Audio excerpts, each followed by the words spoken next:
என்று சட்டமன்றத்தில் சொன்னார். மாண்புமிகு பேரவைத் தலைவர் அவர்களே, நான் பாப்பாத்தி என்னை ஆட்டவும் முடியாது, அசைக்கவும் முடியாது. மாண்புமிகு பேரவைத் தலைவர் அவர்களே, வேண்டுமென்று கூச்சலிடுகிறார்கள், குழப்பம் வருகிறார்கள். துரைமுருகன் அவர்கள் இன்றைக்கு வேண்டுமென்று பேசிக் கொண்டிருக்கிறார்கள். KKSSR அவர்கள் வேண்டுமென்று கத்தி கொண்டிருக்கிறார்கள். இவர்களையெல்லாம் நான் ஒழிப்பேன்.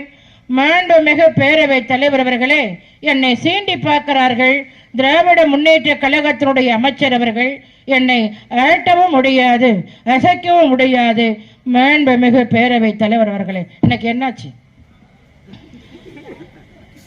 அப்போல்லாம் மருத்துவமனை இருந்தாங்க, நான் குறை சொல்ல, நான் தான் மரியாதை எவ்வளவு டீசெண்டா பேசுறேன். அந்த மாதிரி டீசெண்ட் யாரும் பேச மாட்டாங்க. அன்னைக்கு போனார் தலைவர் தளபதி MK ஸ்டாலின் மருத்துவமனைக்கு சென்றார். சென்றுட்டு வெளியே வந்தார்.